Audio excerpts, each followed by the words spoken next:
Hey guys, I am DM Zone. This is Gamers Oasis. We're wrapping things up in Rodemus Keep.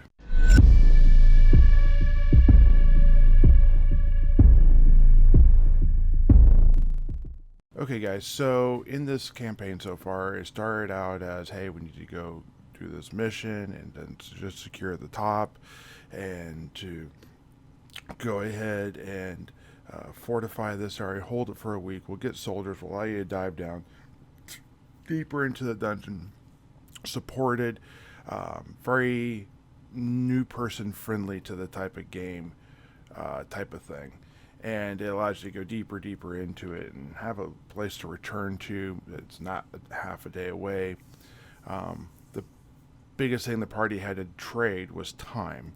By them doing this quickly, they would have less fortifications and less of the enemies defending themselves because they were so aware of the presence of the soldiers and all this type of stuff. And it would have made for a larger scale conflict, but by them going just in and just continuing in, what ended up happening is the reinforcements never came.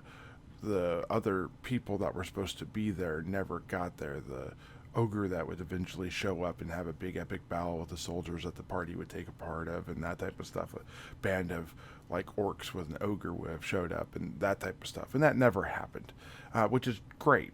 You know, I always talk about the pyramid, or it's not the pyramid, the glacier principle, where I show you 10% and there's 90% around it underneath the surface. You never may see unless you look into the water.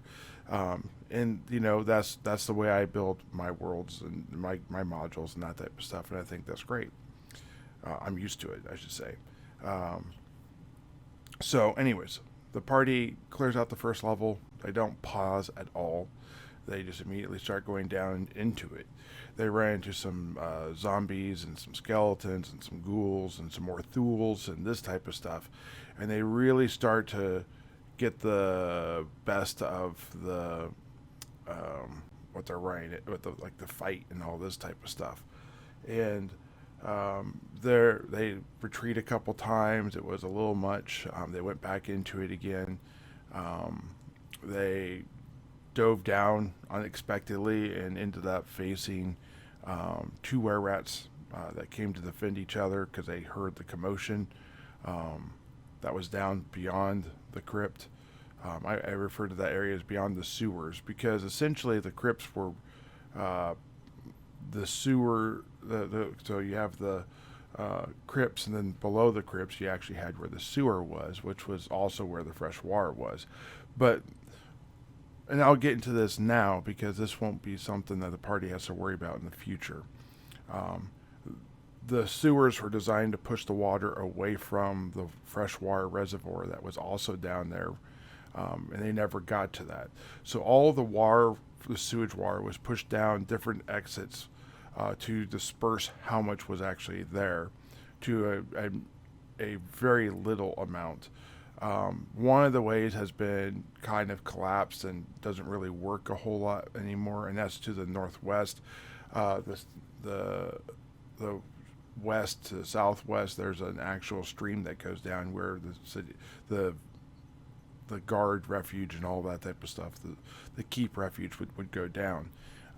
If they got it back in working order, they'd want to have it going northwest and west to kind of disperse that again. There are other springs that these tunnels connect to that disperse it farther and faster. All you gotta do is essentially get it to there, and then it's fine. There's no village area over that way, so, and they weren't thinking in these lines anyway, so it doesn't really affect anyone except for maybe the forest and those that live in the forest, which is a whole different thing. And future higher level interaction potentially could be with that. Essentially what they did is they went down there, they fought these two were-rats. They fought Lord Bardol and his son Y, which is W-Y. And when they got it all wrapped up and they really got looking into it, it looked like Y was trying to become more of a historian and trying to maybe even pick up magic, though he was unable to grasp it. because he had a library, and that's basically where he lived. Bardol just lived on doing lordly duties, even though he didn't have a kingdom to run. And he was trying to figure out a way to get his daughter out, which they eventually ran into. Her name is Jocelyn. Jocelyn is the youngest member of the Rodemus family. It was the last one to be born human. They have not had any were-rat children in that family that they know of, at least, I guess you could say. But Jocelyn was trapped, and I'll get into more of what that is in the dead, because they find a journal. They find 2 dead bodies that are ancient. By ancient, I mean like 10 plus years. And one of which looks to be like a magic user of some nature, and the other one looks to be some sort of cleric covered in silver dust. So I'll get into that at that point in time, essentially. But they were able to determine when they ran into Jocelyn that she was not able to leave, that she'd been trapped. There was 2 different wards. I'm going to go ahead and switch my view real quick. Okay, you can see here from Ike's, or Wykes, excuse me, Edgar Wykes, from his perspective, what it looked like. He comes around the corner. This was the way they came in initially. They came around the corner. I gotta hit the right button here. There is something going on down here.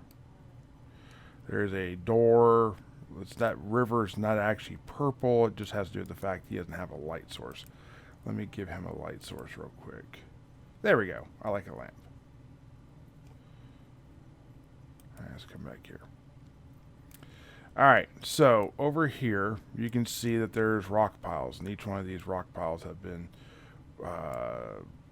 labeled or identified as a rock pile, because they wanted to have a general idea once all this got done where they were at, because they wanted to go dig through these rock piles to see if there's anything on the other side. But we'll get to that in a second. So they come over here. They see that there's 2 different sources of light. There's a green one and a purple one. And right here it says spell ward, and that's just a little thing that I put there. And they realized that some of the party could not cross this spell ward. This ward was designed to keep lawful people out. So if you were lawful, you could not get through here, which meant I took a risk, because if the entire party was lawful, I'd either have to change this, which I would have. It would have been a failed spell that went away years ago, and they would have figured out from the runes on the ground that probably 5 years ago or so, if they really scored well, that this ward failed and then collapsed, so that they were then able to cross. Okay? But what that ward was actually specifically designed to do, they didn't know at first. Right here in this alcove, they found a dead body of a person that looks like a traveler, but ended up being a wizard of some nature. They have a wizard spellbook now. On that spellbook, there was necromancy spells for the most part. They found that out later. Down this hallway, there was a pile of dead bodies. These were villagers. But there was one that was buried within it, was tied up, and he was gagged and everything. And he was kicking, trying to make a fuss, because when they came in, Jocelyn sat over here in human form and acted like she'd been trapped by this magic, and that she would do anything to escape, and asked the party to remove the magic and whatnot. And it wasn't until she realized that they were up to whatever was down this hallway that she went into combat, because basically it was a moot point at that point in time. So down here you have 2 different armoire looking things, lots of clothes, and over here you have a nice chest and a bookshelf, because her brother Wykes, or Y, does not want to have her suffer. Over here they have some sort of like spatula with a stick, and they would push food and stuff across the line, because they couldn't cross because of this ward. They weren't lawful, but they were chaotic. And this ward prevented chaotic creatures from crossing. And no matter how the party was arranged, I probably wouldn't have changed that.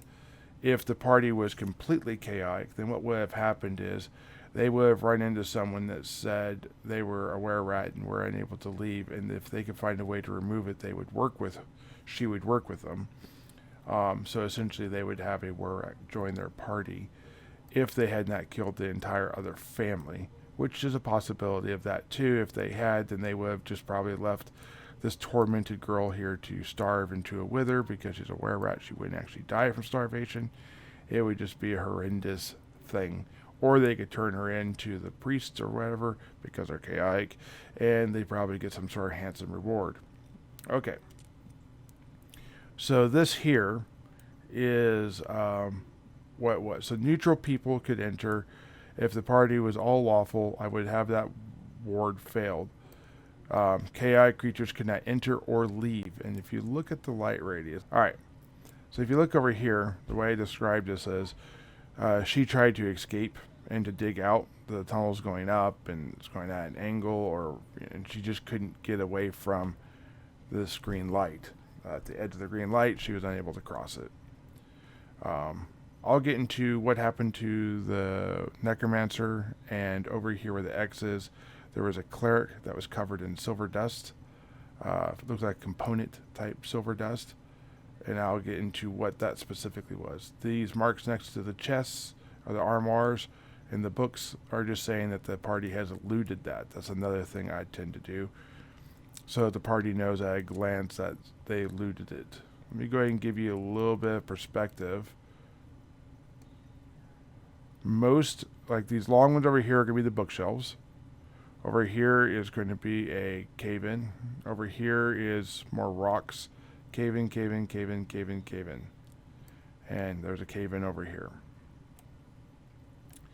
So the party was looking to go through some of these cave-ins and see if they could find where all this was. Okay, guys, so that's where Jocelyn was. That shows you a little bit about where Wise was and where Lord Bardol was, and tells you sort of how those three rounded up. Inside the tome, I guess you could say, where Jocelyn was at, there was a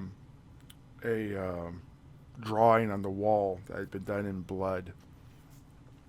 It looked like blood, at least dried blood, and it was it looked like Jocelyn and maybe Y, and then two adults, both of which were male.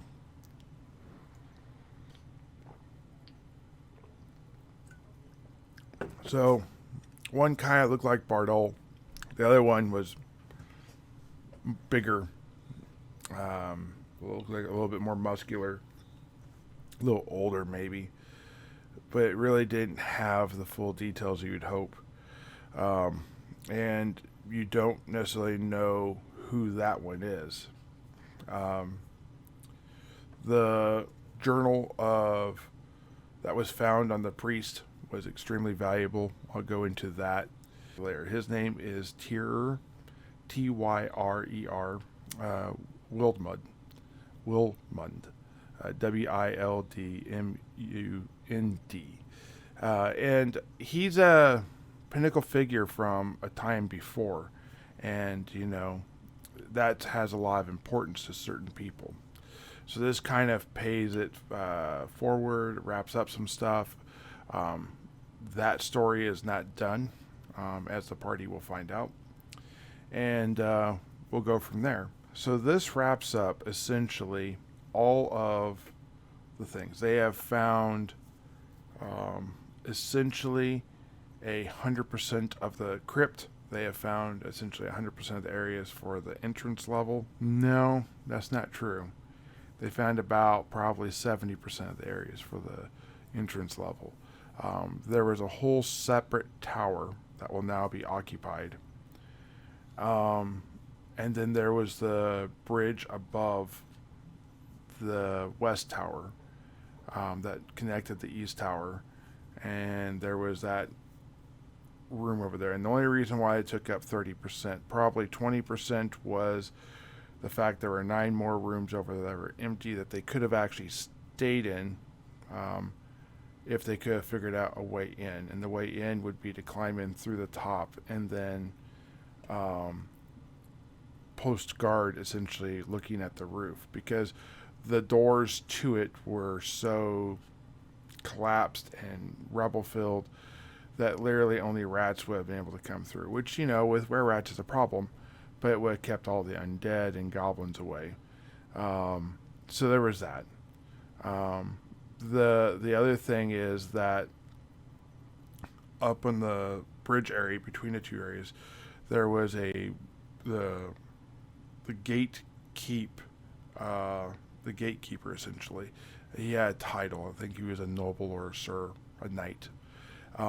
He had his room, and in that room, when he was the captain of the guard, essentially, he was given a weapon, a ceremonial weapon that he had that was hung on the wall, and during the collapsing of the tower and everything, had fallen off the wall and landed behind the bed, covered in rocks. And if they would have seen it and the glint of steel would have caught their eye and they would have found it, they would have been able to uncover a +1 sword made of silver, which would have made this whole were-rat thing a huge, a very, very easily overcome thing. They did not find it, unfortunately. So it's not the biggest. It was. You had to fight no one to get it. It was the best unguarded loot in the dungeon, and it was right near the entrance. All they had to do was explore the top. Once they felt like they didn't. They did a little bit, but they failed the roll. They didn't go into that area specifically, so I didn't even give them a chance to see there was like a bedchamber area that was still sort of protected by the weather. And they didn't see how the other side was because they never went that far. They just explored the roof of the east tower that they went into. So they didn't quite get there. They got really close. Like, I want to say this would be somewhere around Campaign Diary 6 or 7. I want to say maybe 5. Anyways, it was near the end. After they cleared out the 9 rooms and felt like it was pretty secure to walk around on that roof. So now what happens is this will fall into what Lord Reinhold has, and of course he has people he has to promote and give things to, and they have a were-rat problem. So that weapon will be quickly gobbled up by the captain of the guard, since it was the captain of the guards before, and at least they will have the ability to defend themselves from were-rats, which eventually the party will too. Certainly they will have silver weapons by then. That won't be a problem. But a +1 would have been nice. But that's a different thing, They just didn't get it. It's okay. Another thing they didn't get was down on the beyond the sewers level. There was the Dog Head Reservoir. And let me pull that up, actually. Okay, here you can see I got Y. I'll give you an idea of where he's at. Oops, yeah, this. So Y is, right here is a spell word. Over here, there's a rubble pile. They eventually dug through the rubble pile, and they'll be heading this way into the last unknown area, which is the Water Reservoir. It is referred to as Doghead Reservoir. Gonna go for a little swim. Over here is a series of chests, super amounts of chests. This will actually be found later again. The party will be used to explore this area because Lord Reinhold trusts the party and doesn't necessarily trust mercenary guards and whatnot as much. But they will be used to explore this level, and then they will have a portion of this. But Lord Reinhold will need this because this is actually property of the king, essentially. But over here, there is a bed, there is an armoire, there is a table with 4 chairs. In this table, this chair, and this chair, there is propped up boulders and sticks and that type of stuff that and like clothing that looks like people.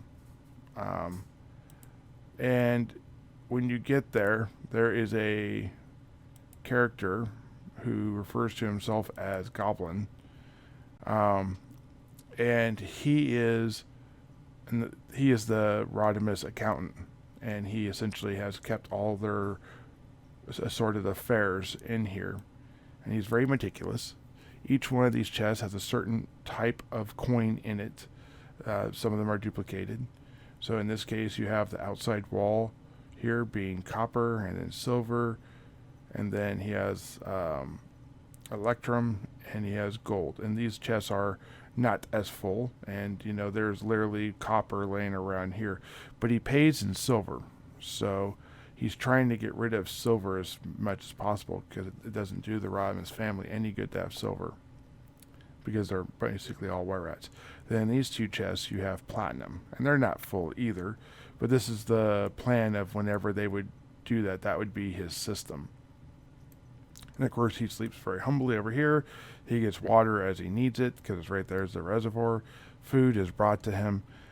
He was taken here as an orphan, essentially adopted by the Rodemus family, and was kept there and basically treated worse than alive people would imagine, like slavery, because he was never allowed to even leave the room. There was no manacles or chains or whatever, but they never believed that he would able to do it. According to the rats that would come talk to him, because they would send the were-rats to him or to bring him food, that the cave-in was miles long and that only they would be able to fit through, and that if he were to dig, they would not continue to come. So he would have to be a good boy and not dig to try and free himself, essentially.